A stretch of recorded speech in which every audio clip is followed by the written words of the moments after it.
Welcome to The World Today. I'm WAQAS Majid Khan. Today we're covering three stories in our program, some good, some not so good. And the first one is after the FATF, the APG, which is the Asia Pacific Group, may also grey list Pakistan. Our second story is to do with the EU. Pakistan and EU have agreed on a new strategic engagement plan. We'll discuss that in some detail.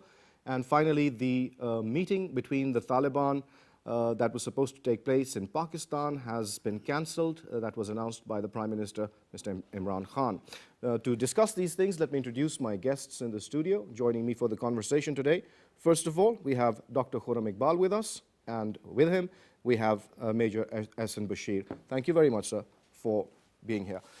Sir, let's start with the Asia Pacific Group now. It is here to talk about money laundering and to also gauge Pakistan's compliance with this mutual evaluation with the global anti-money laundering and counter-terrorism financing standards. The country faces the risk of being placed in a grey list by the APG due to a very high ratio of nearly 70% non-compliance. How do you view this development, sir? Because there were four points, generally speaking, on which Pakistan had to show some progress to be delisted from the grey list. They can be classified under four broader categories. The first one is that Pakistan had to ensure and enhance the border security to stop money laundering, especially from Afghanistan. The second was to improve the inter-provincial coordination to ensure that there is a synchronization in the federal government's response to deal with the terrorist financing. And the third was to take effective action against the groups which have been proscribed by the UN Security Council, which also included Haqqani Network, Afghan Taliban, Jaish-e-Mohammed, Lashkar-e-Taiba and Al-Qaeda. I think on all points, Pakistan has made significant progress. With regards to the first point, when it comes to the effective border management, Pakistan has been able to fence a majority part of its border with Afghanistan, which will certainly help to stop the illegal flow of money, whether it is being done by the criminal elements or the terrorist element. As far as the second issue is concerned, that relates to taking effective actions against the groups proscribed by the Security Council. Recently, again, we have seen Pakistan continuing with its campaign against these groups, which includes taking possession, administrative possession of Falah Insaniyat Foundation and all the infrastructure related to that. As far as Haqqani Network and Afghan Taliban is concerned, there's a lot of politics involved in those two groups. At the time when United States of America is trying to negotiate with Afghan Taliban and Haqqani Network, I think their significance may increase, and there's a possibility that if the dialogue process between the Americans and Afghan Taliban succeeds, then the pressure on Pakistan with regards to handling of these two groups, that will reduce. There is another element which relates to Pakistan's progress with regards to FATF or Asia Pacific Group will also look into that matter, and that is the effective legislation or legislative response to counterterrorism finance. In the past, we have seen that Pakistani government has referred hundreds of cases to the courts which related to terrorism. But when it comes to terrorism financing, the ratio of cases referred to the courts of law was pretty low. In that regard too, Pakistan has introduced a number of legislative reforms to address those issues. So I guess Pakistan has made significant gains, but there is a lot of politics involved. And as our foreign minister is on record saying today that as our relations with the United States of America improve, there is a possibility that Pakistan will be able to impress upon FATF and Asia Pacific Group that it has done an effective job to curtail terrorist financing and money laundering as well. Well, it seems like a double-edged sword that Pakistan is dealing with at the moment, sir, because any adverse findings by the APG could further complicate problems for the government. And furthermore, sir, even though the mutual evaluation process by the APG is quite separate and apart from the FATF, it is based on the implementation of the 40 FATF recommendations. How do you see that, sir? And the last APG evaluation that was done was in the year 2009, so we had a long time to upgrade ourselves, but that seems to not have been done, sir. What is your comment? Waqas, this looks to be that there is some conspiracy and there is something which has been hashed up and now it is brought to a level where the maturity is seen into that. Despite Pakistan's taking, the government has taken a lot of steps in that way, where it meets the requirements which basically were addressed, which were spelled out by the FATF or APG for that matter, having done on most of the things, still they don't feel satisfied. No one has to see that why don't they really feel satisfied about that. Any action which Pakistan takes does not carry that weightage or doesn't grow. Our graph is not growing up. Though we are doing enough of things, we are taking very strong steps against the groups which were condemned by the international By the bodies UN. for that. We have also checked on, as Dr. Saab has rightly pointed out, fencing of Pak-Afghan border was one of those major actions which were taken just because of to arrest this menace which was coming in. Pakistan is a country which has been affected by all these things which are more or less were spelled out by FATF or APG. It goes in the direct interest of, if taking care of them, it goes in the interest of Pakistan to grow economically and otherwise in its bilateral relations with the other countries. The confidence building measure has been also seen. Then in the recent years, Pakistan has been able to really build up its confidence over the rest of the countries, especially in Asia. And Asian joints, I would say that was being brought in, and that in the shape of CPAC.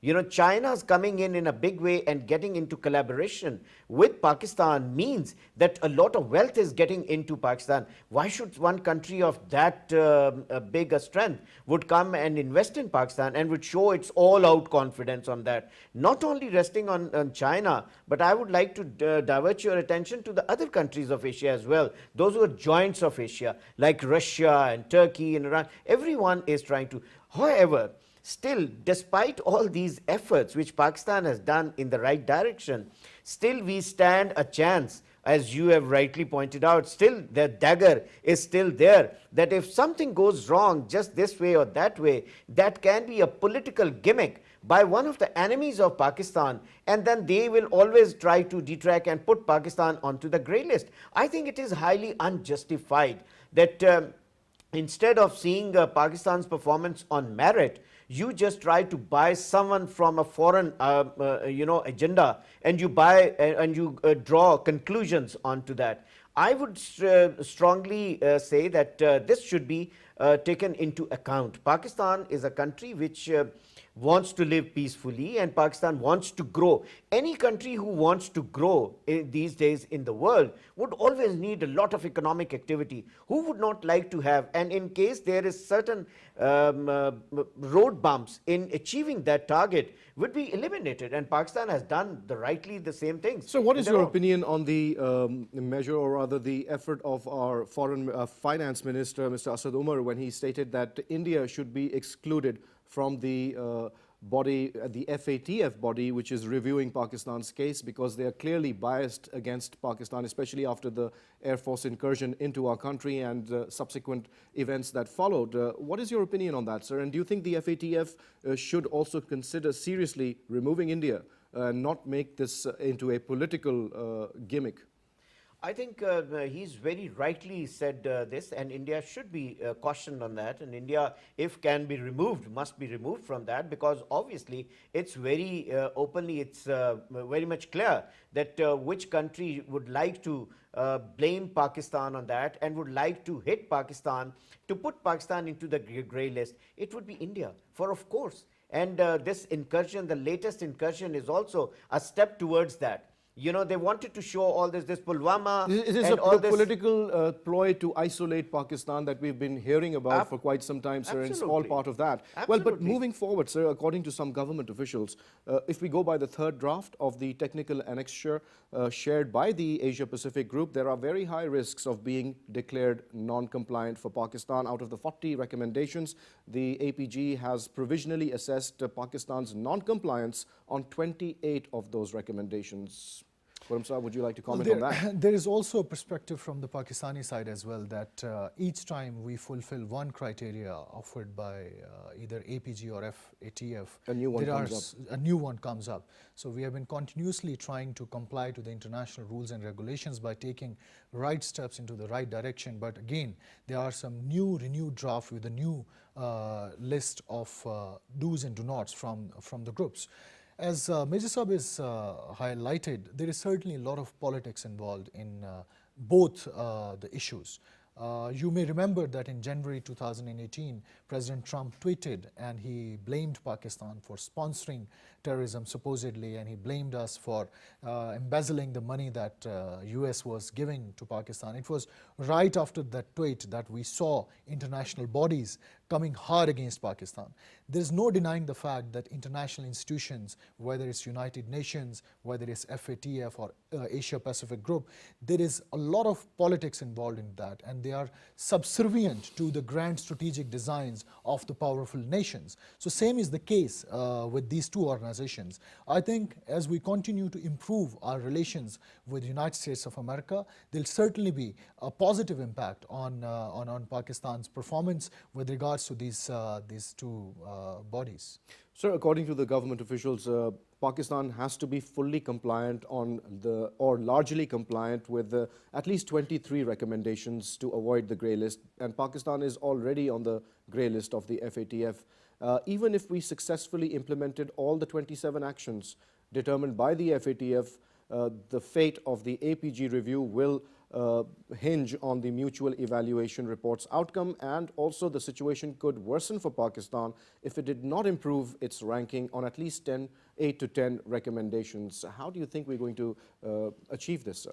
Because before this, I would say that we need to also see a different angle to all this problem of FATF and APG, which has gripped Pakistan, because the global phenomena has changed from geopolitics to geoeconomics. And any country which is militarily strong and invincible, like a country like Pakistan, which has a nuclear power also, though very small in size, but it has got, it's a very potent and a very strong army, you know, which Pakistan holds at the moment. It becomes very difficult for the countries like India or any other enemy country to conspire against Pakistan and destroy it. So then what is the method of getting that country to its knees and bringing it to a place where they want what they want to achieve should be done? So I think that angle needs to be very categorically seen and cautiously, cautiously seen in case of Pakistan, because which I come back again and same and again. If there had been no confidence on Pakistan, and if Pakistan is not fulfilling those spelled out requirements of FATF, largely I would say that because obviously nobody meets, even the greatest of the countries also cannot meet all the requirements which are spelled out by these organizations. But I think Pakistan has done, largely they have done what they should be doing. So I think we qualify for not to be in that list and all that. But however, we are still being put into that, and there is always a way, there is always a reason which is being found to put Pakistan into that problem. And that is only because of one reason, that Pakistan has emerged as a sole, potent force in Southeast Asia, which is militarily strong, which has fought the menace of terrorism for such a long time, and finally, alhamdulillah, we have come out of it. Absolutely. And we have come solely out of it. It has not been because of the American money. It has been because of our money that we have fought this menace against not only our money, but against human sacrifices which we have given. So the Americans have withheld $123 billion that they owe us. They held even F-16s and whatnot. I don't want to go into those all So let's things. move forward, sir. The Finance Minister, Mr. Asad Umar, chaired the National Executive Committee meeting on anti-money laundering last week, and he set up various groups and subgroups that would work in areas that could improve the compliance on both the FATF's 40 recommendations and the 27-point action plan of the FATF. Do you think that setting up these committees and subcommittees is enough to address these issues, sir? That is one step into the right direction. We can certainly, we cannot discard this issue as a conspiracy against atomic Pakistan. There are some technical points which we have to meet to basically satisfy the international requirements, and we must also have in mind that it is United Nations, and our Prime Minister is also on record. In the aftermath of Pulwama attack, he said that we live in an integrated world. We cannot afford to live in isolation. That's why we will continue with our actions against groups proscribed by United Nations, which include Jaish-e-Mohammed and Lashkar-e-Taiba. It was only after that statement by the Prime Minister Imran Khan that we have accelerated our operations against all these groups. So there is certainly some technical points. As far as the formation of committees is concerned, committees after committees have been, I would say, formed by the government authorities. They have also drafted some progress report which was shared with the APF, Asia Pacific Group as well. But I think the major problem here is the way both sides look at terrorism. They have a different perspective. For instance, in the group, in the report that we shared with Asia Pacific Group, in that particular report, we categorize Jaish-e-Mohammed as a low-risk group.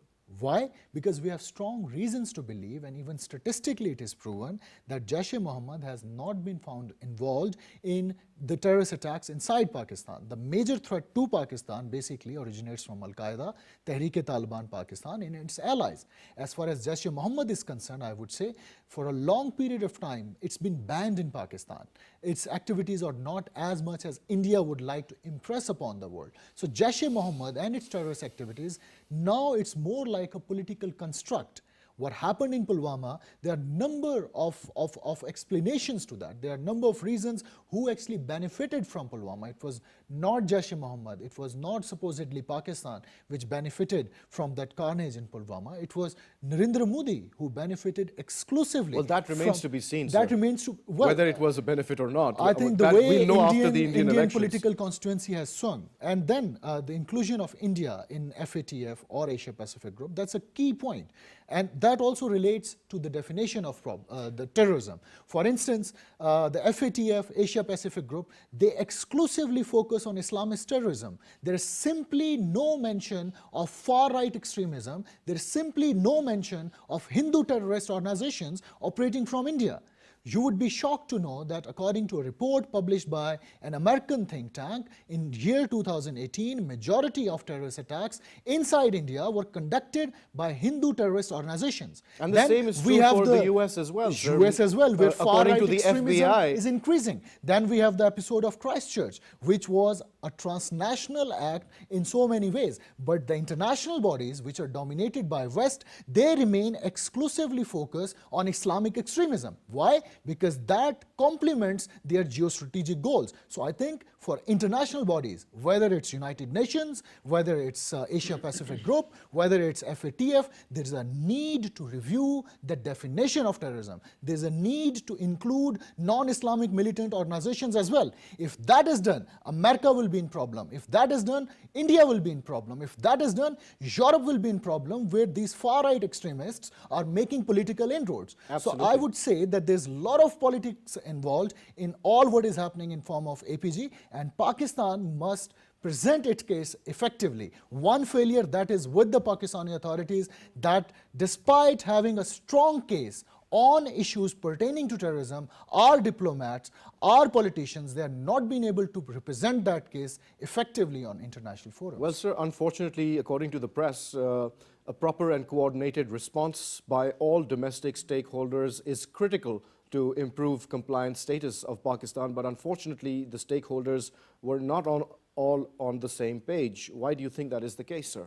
I think by now all the stakeholders in Pakistan are on the same page that yes, unanimously we are against terrorism. We are against the outfits which are, if they ever used soil in Pakistan, we have taken concrete actions against all of them. We have shown to the world that yes, we are serious about it, because of the reason, not because of the pressure from outside, but because we think that this is better for Pakistan. So we are trying to do, and our actions are in line with whatever is in the interest of Pakistan must be done, and if it is in the interest of the globally, if it benefits, well, of course, why not? But then the same thing is not allowed to happen, or the things are projected in a very different way. The Pakistan has been projected, or Muslims, I would say, have been projected in a way that every Muslim. So you're talking is about the rise of Islamophobia across the Islamophobia, world. just as Dr. Saab has rightly mentioned, the Christchurch issue in New Zealand. Just see what had happened after that. Well, that is more important to be seen. Islamophobia, it was that individual who will be called as terrorist, or what? That action has not been labelled as yet. What was that? Well, it was labelled by the New Zealand By the New Prime Zealand, Minister, sir. not by the others. You know, they refrained from. They did try to be apologetic about it, absolutely. and So we what is saw that as phenomena? well, sir. So if I take that phenomena and if I see that on the face, then what is it? Is it being only targeted against the Muslims? We are only victims of everything, and that is the reason that now Pakistan, which I still maintain what I have said, that atomic Pakistan is basically a difficult proposition for anyone. So what action they will like to take is to cripple you economically. So all these actions have been coordinated, and this coordination has not been done nowhere else. Then what should Just be see- Pakistan's response, sir? When it's pretty clear, as you are saying, that economically crippling Pakistan is the agenda, then what should Pakistan do in order to prevent or I thwart think these Pakistan designs? has very rightly is doing the right thing. The committees have been formed. Pakistan is trying to present its case at all the forums. Pakistan has to be more proactive in following it up, and Pakistan nation as a whole feels that we are not what we are projected, or which we are shown to the outside world. So we need concessions for sure, and I think the world will realize sooner or the later it will be. China has done commendable work on that. Pakistan-China Economic Corridor is one of those projects which speaks volumes in itself, and other countries getting involved into it speaks for itself that Pakistan is a safe country. That is why the investments by the foreign countries are coming into Pakistan. So we need to project it to the rest of the world. We need to hamper this thing to the FATF or to the APG, that here are those actions which you are saying. I agree with Dr. Saab that yes, there will be few technical things also which needs to be handled technically, and the answers have to be given in that way. We must not shy off from not addressing any issue which is being spelled out in FATF or APG for that matter. Well, sir, because we stand clear on everything, though we have done enough. We have done a lot of efforts have gone in. Pakistan nation has given a lot of sacrifices to come to this point today. So why should not we? We are like an open book now. Anyone can come and inspect or go anywhere.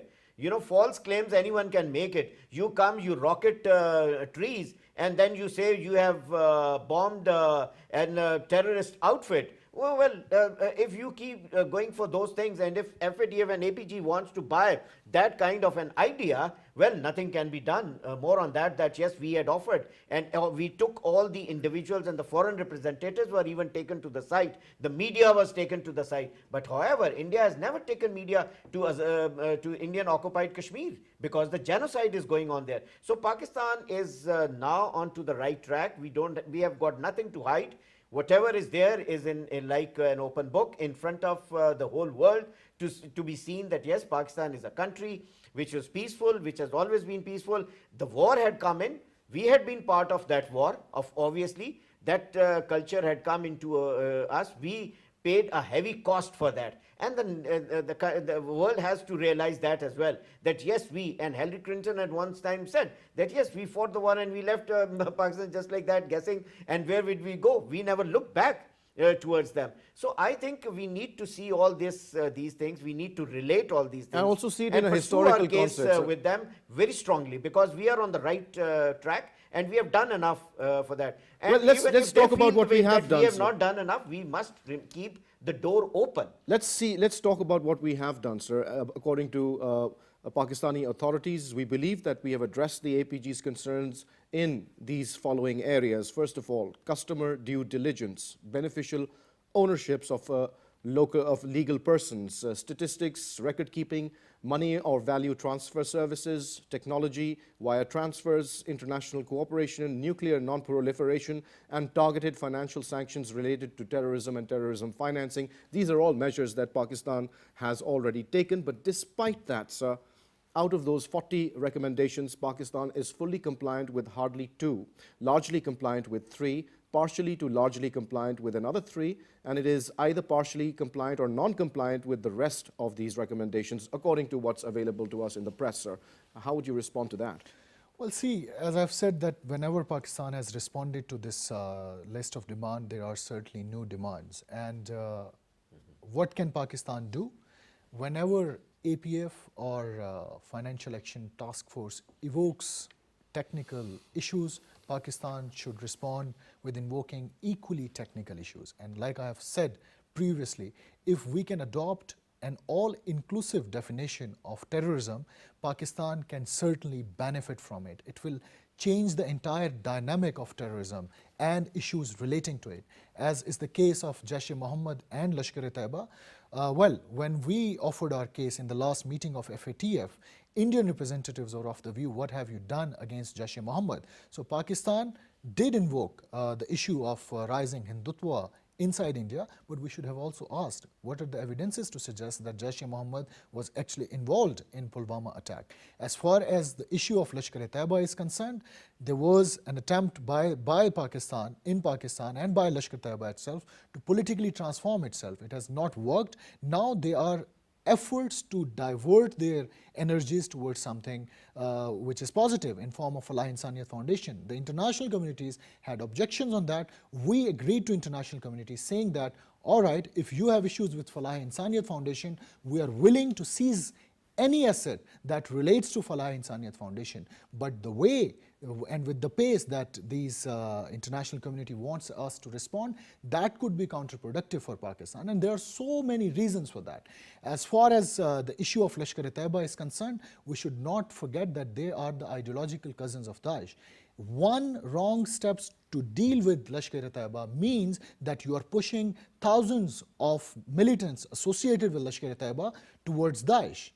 So you have to deal with Lashkar-e-Taiba quite skillfully, and those efforts are still on. For example, this is not something new. Back in 2007 and 8, Pakistan established vocational training centers to rehabilitate and to train all the militants associated with Jaish-e-Mohammed and Lashkar-e-Taiba.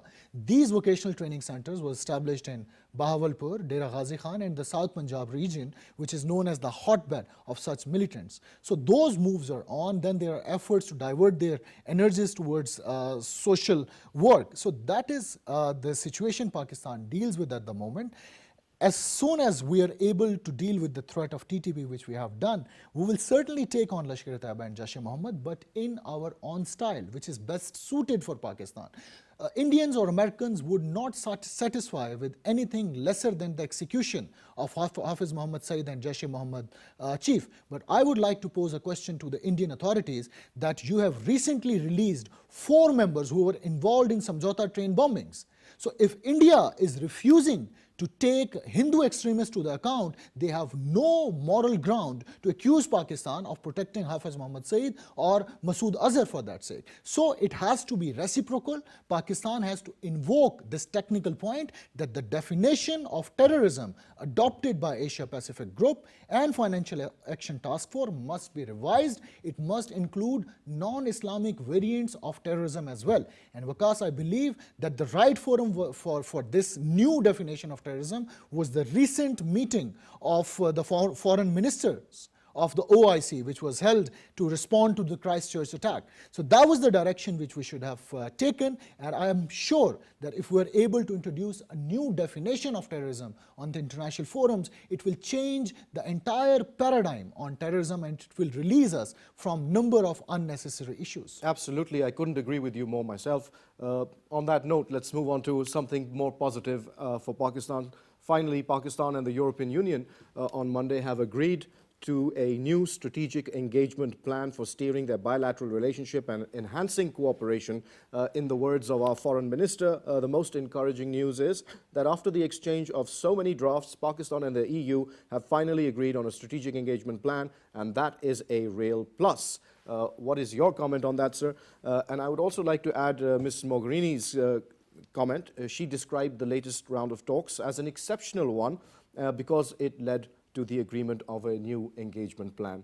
Would you please comment? To begin with, WAQAS, I would say the FATF and APG must see this, what has been done today in Pakistan. Absolutely, sir. And they must draw conclusions from after seeing all these kind of things which Pakistan is meeting. So why this European Union strategic plan has come to a logical way, it is taking a shape, and because of the reason that they have seen that Pakistan is a growing economy. And this all what is going on is against a complete plan against Pakistan. A conspiracy hatched somewhere is being now unleashed against Pakistan, because everyone knows that Pakistan is getting stronger economically, and war is no theater of war won't be here anymore, and nobody dares to open up a theater of war here again in this in Southeast Asia at least. So I think those who really matter, they are fearful of this small country which has got potentials, which has proved its mettle in the previous wars and everything, is now seen as an economic joint. So they want to contain it. So containment is by these reasons that whatever you do, they say there are 3 more things you have to do. If you do that, then they have to say you have not complied with the 5th part of it. So now you have to comply with another 3 which we have just brought today from the heavens. So I think we can only view it from that. However, after saying this on a lighter note, I would say that we need to be absolutely very serious and focused on identifying as to where all Pakistan can still do more, Pakistan should do, and Pakistan has to do that, and we will continue doing it. But doing that at the cost of growth of Pakistan will not be allowed for any way in any case. So I think Pakistan is moving fast now. This strategic engagement with European Union speaks for itself, because it's a strategic involvement. It's in fact, I would like to add, sir, what Ms.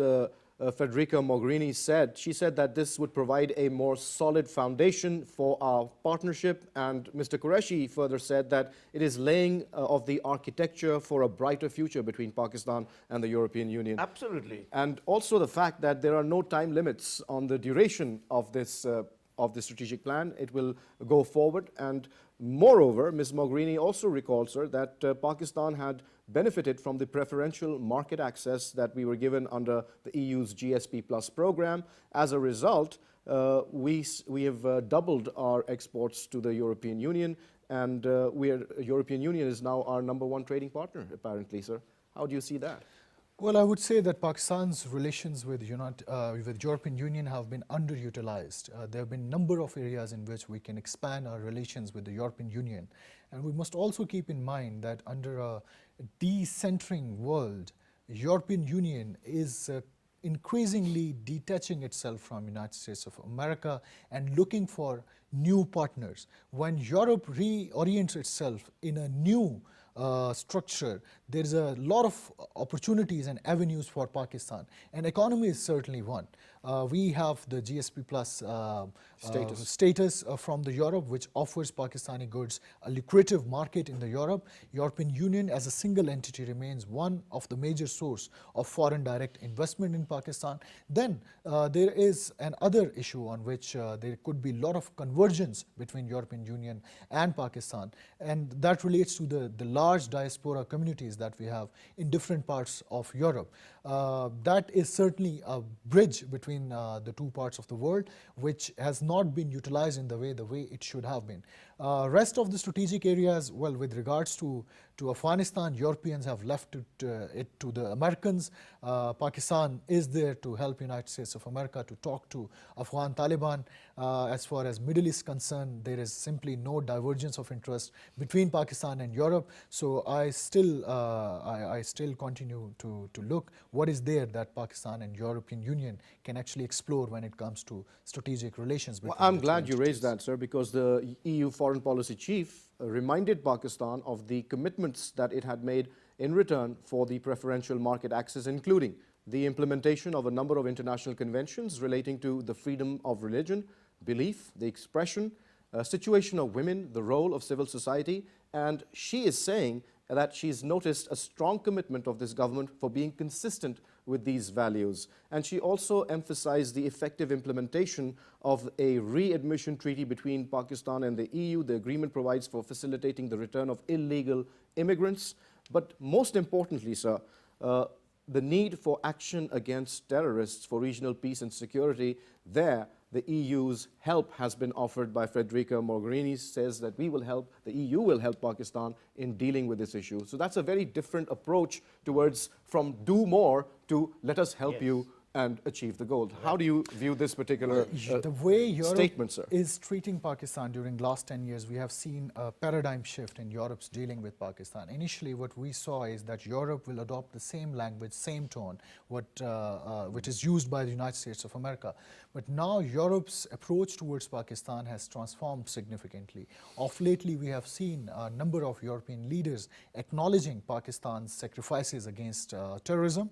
We have seen during the recent visit that EU has acknowledged Pakistan's pro-peace role during the recent escalation with India. Then we have also seen European Union rightly acknowledging Pakistan's role with regards to reinforcing civil liberties. And this government must be credited in that regard. Asia Bibi's case is one in point, where under the last regimes, the courts were under tremendous pressure to give a verdict that was basically that would bode well with the pockets of religious extremists in Pakistan. But ignoring those voices of oppositions, the court decided it on merit, and Asia Bibi was released. She was not found guilty. Similarly, the recent case of 2 Hindu girls who have been supposedly abducted, the Prime Minister has ordered an inquiry to ascertain whether that was the case. So I think there is certainly a change in Pakistan's approach with regards to ensuring the freedom of religion, the civil liberties and all that. When Absolutely, it comes to terrorism, certainly there is a lot where European Union can help. And recently, I would say not recently, since 2007, number of European countries have been offering their help to revitalize NECTA. And this is, I think, the fault lies with us, that we have not been able to tap into those European offers for technical assistance, for finances, and NECTA is still in the limbo. And I think most importantly, what was mentioned, sir, Mr. Qureshi and Ms. Mogherini agreed on the gravity of the threat posed by growing Islamophobia in the world, especially in the wake of the Christchurch attack. And the statement that they made is also very, very important, sir. They said that the strength of our societies lies in diversity, and whoever attacks the diversity of our societies attacks the entire society, not just one segment of it. And this is why the European Union institutions, for Ms. Mogherini personally and for all the other member states, it is a priority to make sure that Islamophobia does not find any place in the European Union.